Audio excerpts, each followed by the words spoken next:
se bénisse. Ainsi se termine, s'il vous plaît, le rôle principal des faux prophètes. Ce glorieux message est donné par le grand maître béni, le Seigneur Jésus le Christ, au travers de son serviteur, le frère bien-aimé Zappa Cartier Étienne.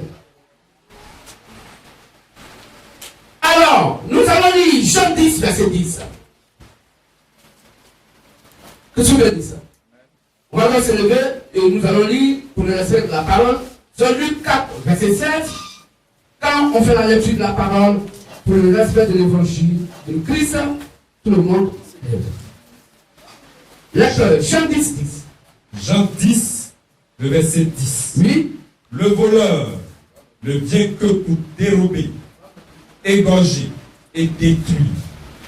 Moi, je suis venu afin que les brebis aient la vie, afin que les brebis aient la vie et qu'elles soient dans l'abondance. Amen. Amen. Nous allons rester debout pour un mot de prière. La main gauche de Dieu sur le vent et je prie. Seigneur Jésus le Christ, Seigneur Jésus le Christ, Seigneur Jésus le Christ, toi, le Dieu de la vie, nous te disons infiniment merci pour l'amour que tu nous manifestes et pour la grâce que tu nous fais encore ce jour de nourrir nos esprits et nos âmes avec ta sainte, merveilleuse parole. Parle, nous t'écoutons. Amen. Amen. Encore debout, s'il vous plaît. On va lire ce verset. Matthieu 13, verset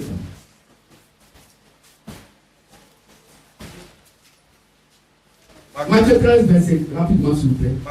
Matthieu 13, 25. Oui. Mais, pendant que les gens dormaient, son ennemi vint, sema de l'ivraie parmi le blé, il s'est mal livré parmi le blé, et s'en alla. et puis il s'en va. Amen. Que se bénisse. Asseyez-nous, s'il vous plaît. Alors, vous pouvez donc noter, enregistrer, et après vous allez écouter. Et vérifier tout ce qu'on prêche avec la Sainte Bible et non vos œuvres de Dieu. N'oubliez pas qu'ils ne vous diront jamais la vérité parce qu'il n'y a pas de vérité. Tout ce qu'ils vont faire, c'est ce que la Bible dit ici dans Matthieu 13, verset 25. Est-ce qu'on comprend mieux? L'ennemi va venir pour s'aimer l'ivraie. Alors que le blé est déjà semé dans les champs. Dieu ayant semé le blé dans son champ, son ennemi dans la nuit va venir s'aimer quoi? De l'ivraie. Mes frères et sœurs, qu'est-ce que l'ivraie? L'ivraie, c'est une plante photocopie du blé. Quand tu vas regarder l'ivraie, et puis tu vas voir le blé, il n'y a aucune différence. Il n'y a aucune différence. Ça dit c'est deux pains de jumeaux. Mais seulement l'ivraie, c'est le faux blé. Parce qu'il y a un faux canne à sucre. Parce qu'il y a un faux manioc. Il y a des manioc fleurs. Et ça fatiguait des gens dans les villages. Parce que quand il a vu la branche du manioc qui était dans la cour de son voisin, ah non. Au lieu de demander au voisin, mais est-ce que ce manioc, c'est de quelle sémence? En passant la couper une petite branche, il est parti. Mais quand il a mis en terre, 2 jours, c'est sorti. Gros comme ça. Tu vois la tige, tu vois même sa barbe, même lui, il préparait maintenant sa nourriture pour manger. Il était fier de ce qui était manioc. Il y en a qu'à déterrer. Racine va quitter ici. Par le feu jusqu'au bout là-bas. Il n'y a même pas de petit manioc dedans. Cela compte que c'était un faux manioc. Après, il faut comprendre le blé et l'ivraie. L'ivraie est la photocopie négative du blé. Est-ce qu'on comprend mieux? À l'exemple biblique, on parlerait même de Caïn et Abel, qui sont des enfants jumeaux, mais de deux semences différentes. Parce que Abel est de la semence d'Adam et Caïn venait du serpent ancien. Et les deux sont nés le même jour, des jumeaux. Pour mieux comprendre encore, retournons à Romains 9, 10 à 13. La même femme Rebecca qui est enceinte de 2 enfants, et Dieu dit que les enfants que tu vas mettre au monde sont 2 nations différentes, opposées. Le blé et l'ivraie. Car j'ai aimé Jacob et j'ai haï Esau. Mais avant que ces 2 enfants ne naissent, et que l'un n'a encore fait ni bien ni mal, l'élection de Dieu s'est déjà manifestée. Comment les enfants ne sont pas accordés et Dieu a déjà jugé. Que je bénisse. Donc aujourd'hui le thème, c'est le rôle principal du faux prophète. Et ils sont remplis dans ce monde. La Bible dit qu'il n'y a plus de prophètes sur la terre. Pour ce qui concerne le 10 des nations.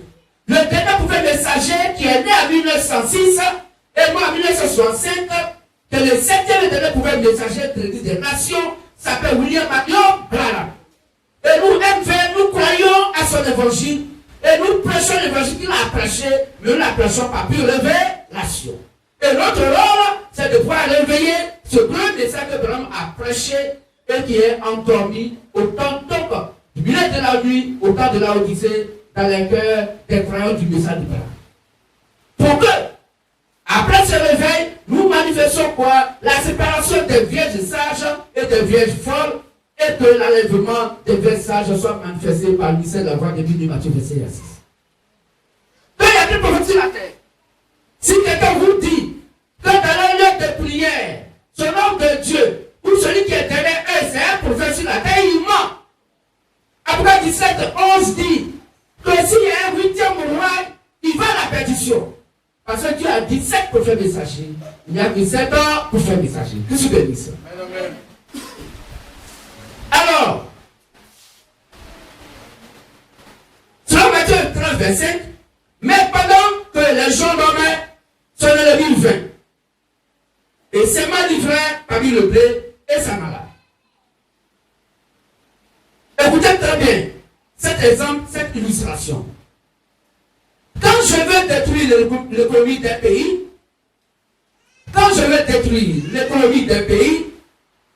et que je suis le grand ennemi de ce pays, et si par chance ce pays a sa monnaie qui lui est propre, alors moi l'ennemi, je crée de faux billets et assez de faux billets qui soient presque identiques aux véritables et réels billets du pays.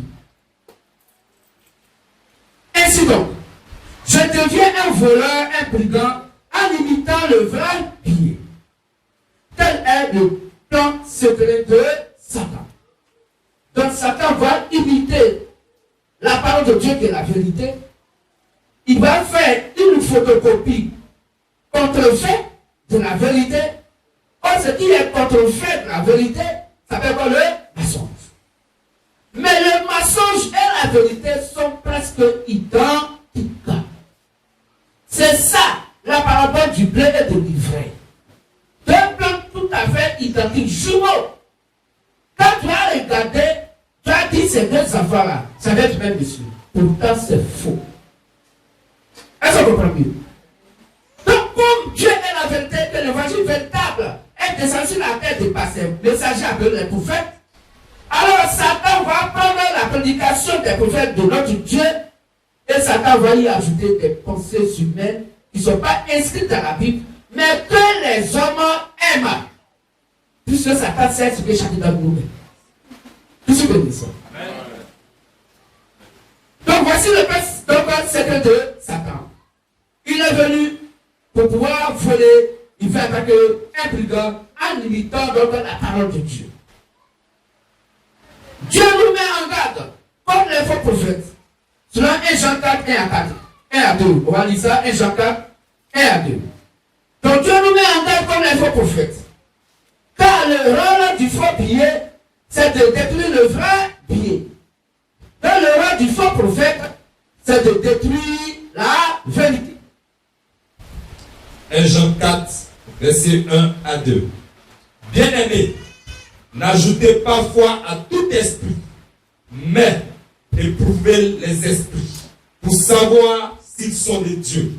Car plus plusieurs faux prophètes sont venus dans le monde.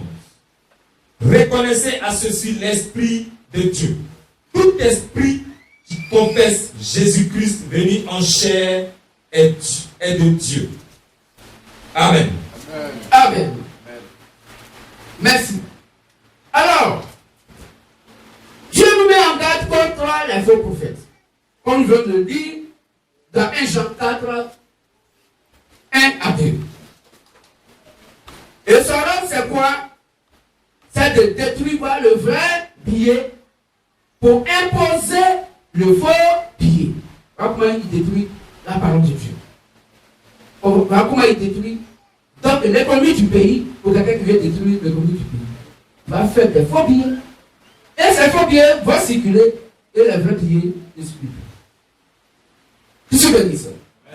Donc le rôle du faux prophète, c'est de faire circuler la fausse adoration pour freiner la vraie adoration. Tu sais ça. Alors, le rôle d'un faux prophète, c'est de détruire la vie des fils et des filles du réel et véritable Dieu. Dieu est la vérité et Satan est la vérité truquée, d'où le mensonge. Quand la vérité est truquée, c'est ce que la Bible appelle le mensonge. La vérité, parce que Satan va prendre quelques passages bibliques écrits noir sur blanc dans la Bible et il va ajouter ce que Dieu n'a pas dit. C'est ce que la Bible appelle donc la vérité truquée. Selon Ésaïe 55, après verset 8 à 9. Car vos pensées ne sont pas mes pensées et vos voix ne sont point mes voix. Selon Romains 3, 4, tout le même menteur, mais il n'y a que Dieu seul qui dit la vérité. Donc il n'y a que la Bible seule qui est la parole de Christ sur la même écriture, qui est la vérité absolue. Matthieu 5, 23 dit que tout être humain qui ne s'appuie pas sur du noir sur blanc dans la Bible, dans la totalité, est esprit de qui? De Satan. Car le chrétien va prendre en compte toute la vérité qui vient des Saintes Écritures selon Matthieu 4, 4. Vous vous souvenez? Car l'on ne se parle pas de paix seulement, mais de toute la parole qui sort de la bouche de Dieu. De toute la parole. Toute la parole. Pas une partie de la parole. Or, la parole est la vérité sur Jean 17, 17. dont le chrétien va se nourrir de toute la vérité qui vient des Saintes Écritures. S'il y a des paroles qui viennent pour contrarier ce qui vient des Saintes Écritures, la Bible appelle ça une vérité truquée. La Bible appelle ça le mensonge. Voilà comment les gens vous mentent dans le lieu de prière parce qu'ils vont ajouter ce qui n'est pas écrit et reconnu par les Saintes Écritures. Qu'est-ce que je dis ça? Amen. Qu'est-ce que nous appelons la vérité truquée? La vérité truquée, c'est la vérité qui n'est pas dite complètement ou la vérité qui a été quoi? Rallongée. La vérité truquée, c'est la vérité qui n'est pas dite complètement ou c'est la vérité quoi? Rallongée. La vérité rallongée, ce sont des phrases qu'on ajoute à la vérité. Donc, de ce qui est écrit dans la Bible, des phrases qu'on va ajouter donc, à ce qui vient de ces Écritures et qui ne font pas partie de la vérité qui est quoi? Les Saintes Écritures. Est-ce qu'on comprend mieux? La vérité rallongée, ce sont des phrases qu'on ajoute à la vérité et qui ne font pas partie de la vérité. Qui se bénissent? Amen. Qui se bénissent? Amen. Alors, frères et sœurs, mesdames et messieurs, frères et sœurs, MVM, LDS, et vient de notre Dieu. Satan ne viendra pas à nous directement pour nous dire ouvertement qu'il est Satan. Nous sommes d'accord. Nous sommes d'accord. Satan ne viendra pas directement pour dire à chacun de nous, hey, fils de Christ, c'est moi Satan, hein? Est-ce qu'on peut causer? Mais si Satan viendrait un jour pour dire à quelqu'un directement, c'est moi Satan, à causer. Qui est prêt à l'écouter? Les gens vont fuir. Satan, non. Nous, on s'en va. On ne peut pas l'écouter. Donc Satan ne viendra pas physiquement pour dire je m'appelle Satan. Mais des gens écoutent aujourd'hui Satan sans le savoir dans la fausse adoration. La fausse adoration, c'est une adoration qui n'est pas reconnue par l'évangile que les apôtres ont prêché. C'est simple et c'est clair. Que se bénisse. il ne verra pas ouvertement dire qu'il est Satan. Car il veut gagner beaucoup d'âmes. Satan veut gagner beaucoup d'âmes. Lisons Matthieu 7, verset 13. Matthieu 7, verset 13. Et comme il ne peut pas dire ouvertement qu'il est Satan, il va se manifester à travers 2 Corinthiens 11, 13 à 15, que le frère va lire. Frère Joseph. Matthieu 7, 2 Corinthiens 11, 13 à 15. Satan ne viendra pas pour dire c'est moi Satan. Matthieu 7, verset 13. Oui. Entrez par la porte étroite. La Bible dit, entrez par la porte étroite, c'est-à-dire entrez par la petite porte. Car large est la porte, spacieuse est le chemin qui mène à la perdition. Voilà. Et il y en a beaucoup qui entrent par là. Voilà. Amen. Donc au paradis, tout le monde n'ira pas au paradis. Le nombre de ceux qui vont aller au paradis est plus petit par rapport au nombre de ceux qui vont à l'enfer. Parce que la porte, donc qui est Christ, est étroite. Il dit passez par la porte étroite. Qu'est-ce que la porte? Quand Jean 10, verset 8 à 9. Verset 7. Donc passez par la porte étroite. Une petite porte. Mais la large porte est la porte de Satan. Pourquoi? Parce que la porte a été élargie. Et si la porte est Christ, Jésus qui est la parole, passez par la petite parole, le peuple de parole, comme moi je dis, je vous donne que le testament, ma parole, dans ces écritures, croyez en ça, vous irez au paradis. Pourquoi? Parce que la porte petite, qui est donc rétrécie, que nous devons prendre, que Jésus nous recommande de prendre, c'est l'évangile que les apôtres ont prêché. En dehors de cet évangile, tu ne vas pas au paradis. Mais Satan a élargi sa grande porte de telle sorte que il y a même la place pour les catholiques, il y a la place pour les déimans, il y a la place pour les haristes, il y a la place pour toutes les assemblées d'église qui ne prêchent pas ou qui n'adorent pas comme les apôtres. Il dit beaucoup vont passer par là. Frères, sœurs, ça doit vous donc interpeller si vous voyez ça vous coûte cher. On peut livrer. Vas-y. Donc, beaucoup passent par la grande porte. Père Jean 10. Jean 10, oui. Verset 7. Ok. Jésus l'a dit encore. Jésus l'a dit encore. En vérité, je vous dis. Je suis la porte des brebis. Ah. Donc, passez par la petite porte. Ça dit quoi? Passez par Christ. Ou bien, passez par Jésus. Car je suis la porte des brebis. Donc, on va passer par lui. Pourquoi? Parce que c'est lui qui est le chemin. Parce que c'est la porte qui est le chemin du paradis. Jean 14, verset 6. Je suis le chemin, la vérité et la vie. Lui, le Père, allait au Père que par moi. Mais cette porte-là, elle est petite, rétrécie. Tout le monde ne peut pas passer par là. Et ceux même qui auront la facilité de passer, ce n'est pas des gens obèses spirituels. Ce n'est pas des gens qui ont mangé. Donc, truqué l'argent, volé l'argent du peuple. Et ils ont des gros ventres. Et c'est le peuple qui est maigre. Et là, ils vont avoir des difficultés pour passer. Oui, Satan va passer, certains vont passer, mais son ventre va le retenir. Parce qu'il a un faux évangile qui a rempli son âme, qui a fait grossir son âme.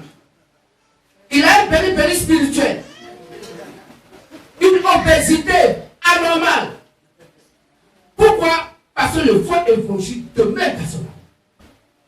Il ne peut pas passer par les maillons. Oui. Parce que la porte était tarie. Tu es venu quoi. Est-ce que l'évangile des apôtres demeure en toi? Tu as dit oui. Par là. Toi-même tu vois que c'est ton dernier chaos. Là tu ne veux pas dire que j'étais catholique, j'étais tard. Dis oui. J'ai entendu parler de ça un jour. Il y a quelque chose à faire avant MVM. En tout cas, j'ai une fois entendu parler de ça quelque part. Il dit alors on passe par la porte. Mais la porte va te retenir. Tu ne peux pas passer. Tu ne peux pas. Parce que l'évangile des apôtres ne te met pas en toi. Continue à le dire, frère. 2 Corinthiens 11, à partir du verset 13 au verset 15. Oui. Ces hommes-là sont de faux apôtres, des ouvriers trompeurs, déguisés en apôtres de Christ. Et cela n'est pas étonnant, puisque Satan lui-même se déguise en ange de lumière. Il n'est donc pas étrange que ces ministres aussi se déguisent en ministres de justice. Voilà. Leur fin sera selon leurs œuvres. Ok. Amen. Donc voici comment ces hommes de Dieu vous trompent. Vous pensez voir des hommes de Dieu, pourtant ce sont des serviteurs de Satan. Nous on le connaît facilement qui est de Dieu ou pas. C'est simple. Les critères sont là bibliquement. Toute personne qui se croit à ce que les apôtres ont prêché n'est pas connue par Jésus-Christ. C'est un ouvrier de Satan. Qui se bénisse. Amen. Donc frère, ainsi, il se fera comme Dieu, selon 2 Thessaloniciens 2, et il donnera des vérités truquées afin de tromper le plus grand nombre de personnes. Le rôle principal de Satan, qui est le faux prophète, est d'envoyer tous ceux et celles qui sont nés de Dieu à l'enfer. Voici le rôle principal de Satan. C'est d'envoyer les enfants de Dieu à l'enfer. Alors donnant un évangile truqué, mélangé avec la pensée humaine, il va ajouter ce que Dieu n'a pas dit. Et puis comme ce que Satan dit fait plaisir aux êtres humains, tu ne peux pas accepter ça littéralement. Oh, c'est un piège. Et c'est comme ça le peuple d'Israël a été piégé par Balaam et Balak. En leur donnant des aliments, donc sacrifiés aux idoles, à des faux dieux. Pourquoi? Parce que Balak voulait forcément maudire le peuple d'Israël et que Dieu frappe ses faux enfants. Et comme les Moabites et les Ammonites sont les fils de Lot, alors que Lot est le cousin d'Abraham, donc les enfants de Lot et les enfants d'Abraham, ce sont des parents. Est-ce qu'on comprend mieux? Donc les Moabites, les Ammonites et le peuple d'Israël avaient presque la même adoration. Ils savaient presque la même adoration.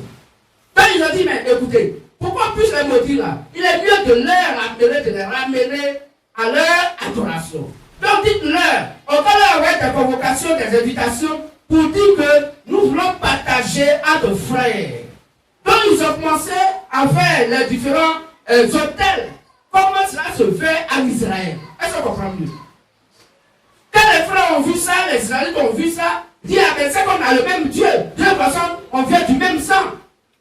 Malheureusement pour eux, les aliments qu'on leur donnait à manger étaient interdits par Dieu pour le peuple d'Israël.